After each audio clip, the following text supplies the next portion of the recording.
with champagne with apple cider. Second, please. Hi, my name is John Pabustan, and for those who barely know me, don't know me, or are my closest friends, I welcome all of you with open arms. I was surprised I was voted to be the speaker today, but at the same time, I had recognized an opportunity to tell my story. We all come to law school with different wants and desires.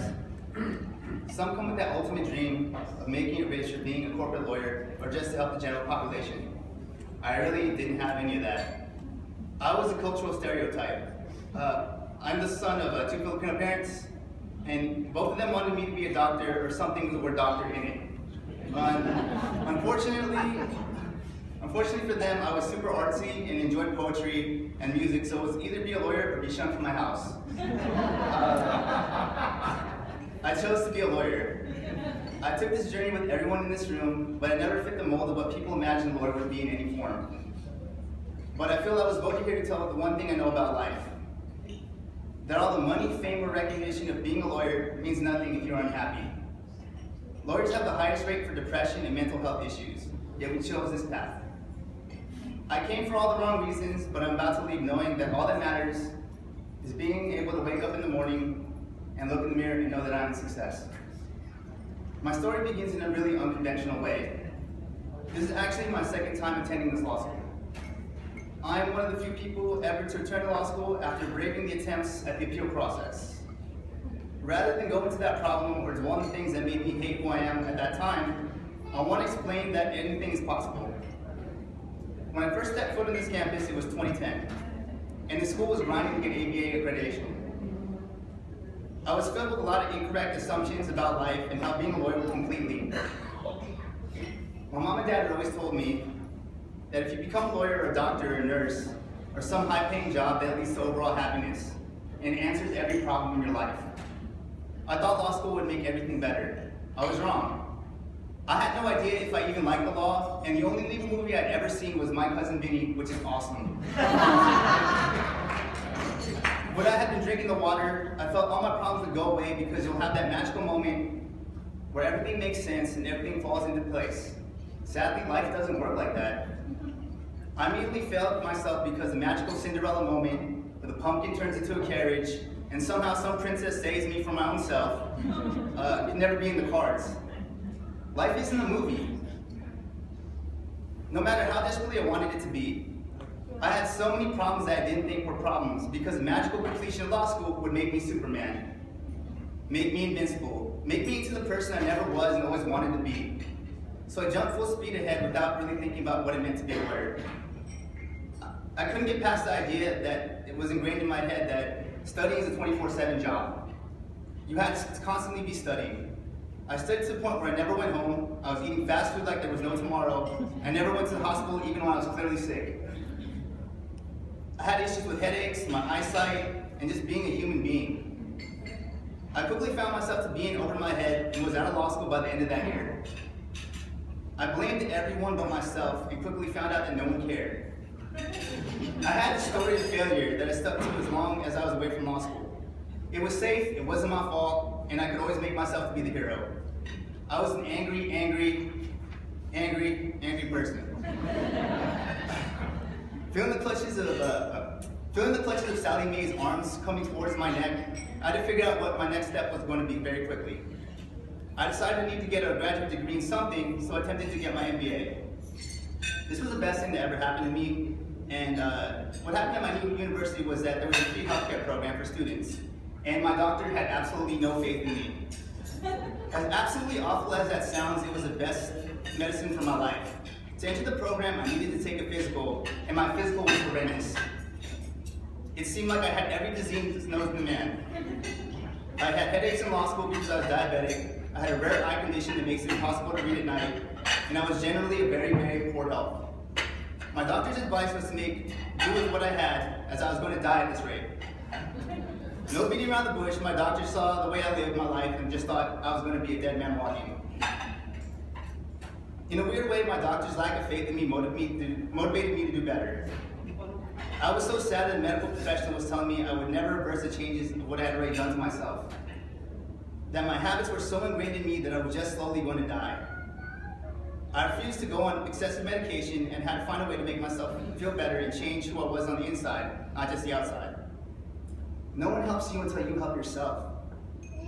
I need someone to motivate me, and as unlikely as it sounds, I turned to Tony Robbins. Yes, inspirational speaker with a giant smile. If you learn one thing from me today, is that every situation can be improved by simply learning to ask questions that lead to better answers. From him, I learned 4 important guidelines to life. 1, surround yourself with people who inspire you to be better. 2, set a real set of attainable goals. And 3, stick to those goals and try to make them happen. And 4, congratulate yourself on every step of the way. See, what's lost in understanding life is that no one's opinion matters more than your own on yourself. Whether you're sad, you feel inadequate, or you're the happiest person on earth, only you have to live your life. If you're unsatisfied with what you have become, no external factor will ever make you whole. Using these steps, I dominated my MBA program, and more importantly, I showed to my doctor that all you need is willpower. I began to rebuild my life during my MBA program.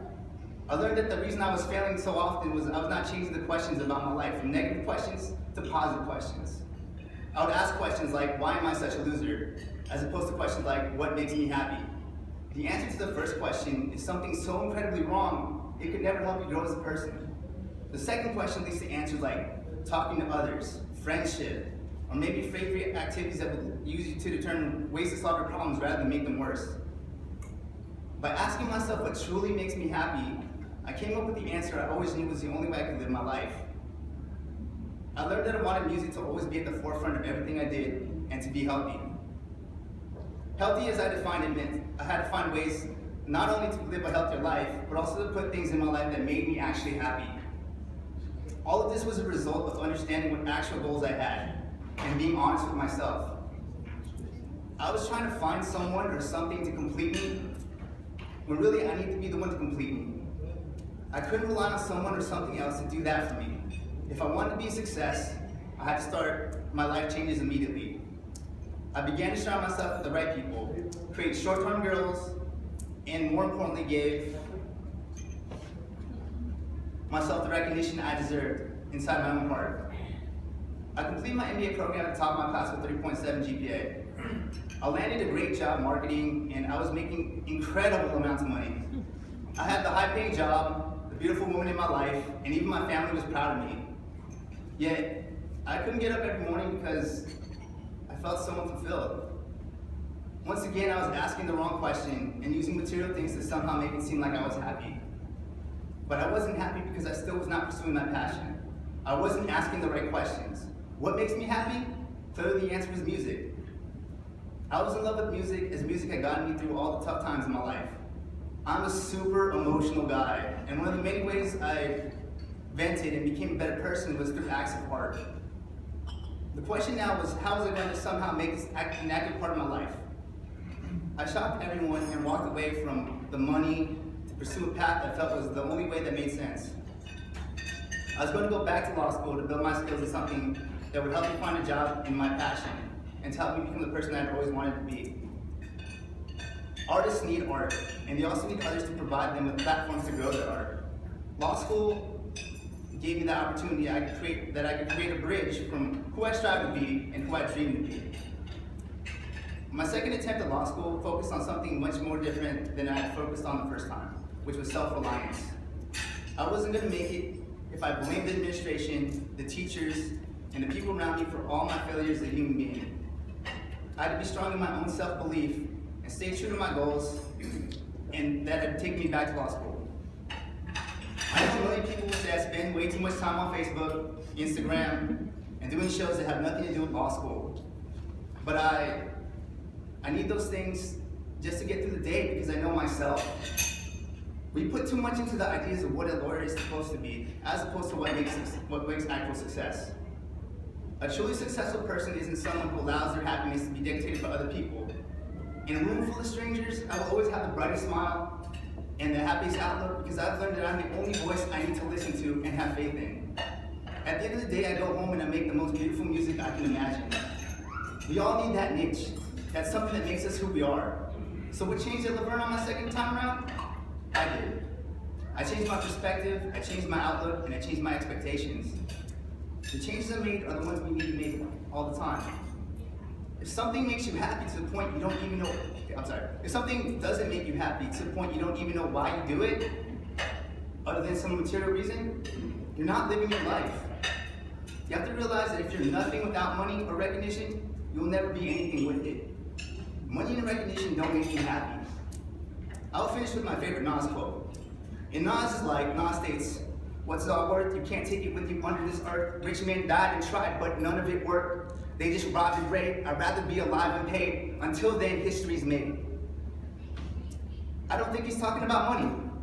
I think he's talking about being paid and having a fulfilling life. The chase for happiness creates the actual story of your life.